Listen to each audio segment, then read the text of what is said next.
Mungkin kita juga sudah lupa peristiwa-peristiwanya, orang-orang yang melukainya, tempatnya, keadaannya, tapi Tuhan akan mengingatkannya.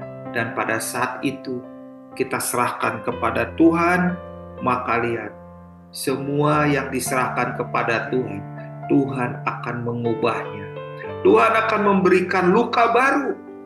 Setiap kali kita datang kepada Tuhan untuk dioperasi, maka Tuhan akan memberikan luka baru kepada kita.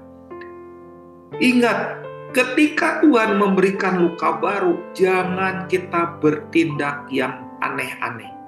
Ketika Tuhan memberikan luka baru kepada kita, jangan bertindak melakukan yang melawan luka baru itu.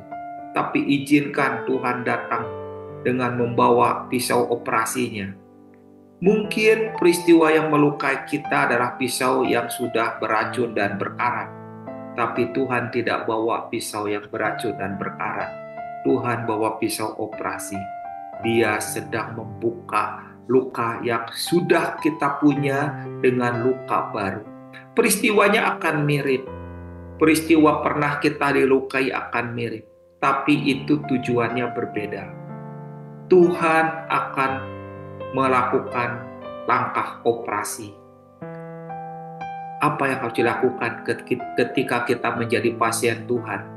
Kita serahkan. Kita rogoh hati kita berikan kepada Tuhan dan biarkan Tuhan menjalankan operasinya dengan membuat luka baru supaya hal-hal yang busuk, hal-hal yang bernanah itu keluar, kotoran-kotoran yang sudah puluhan tahun itu keluar.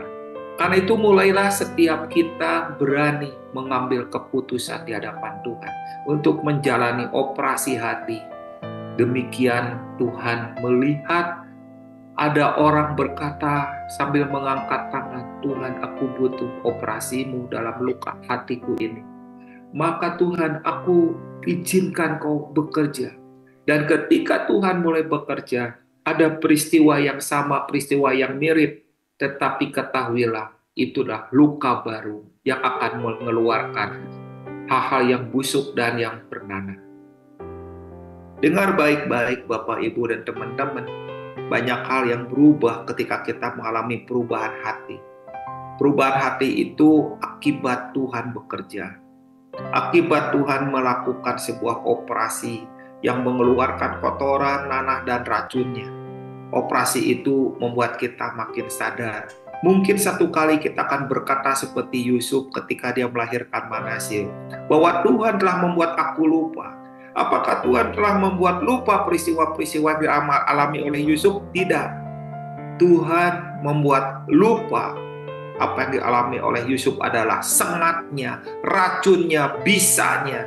Sehingga luka-luka yang ada tidak pernah lupa, tapi sakitnya tidak ada lagi. Itulah yang terjadi ketika orang mengalami perubahan hati.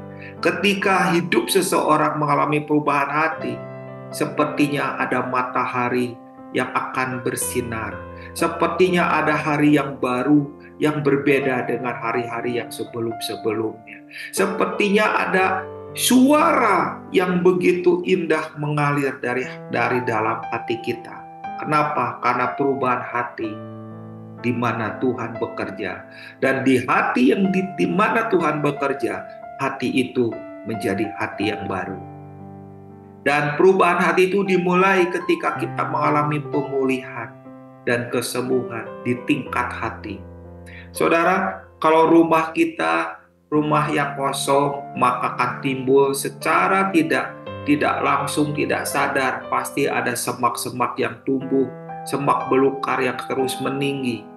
Tapi ketika kita mengalami kesembuhan, semak-semak dalam hati kita akan dicabuti oleh Tuhan.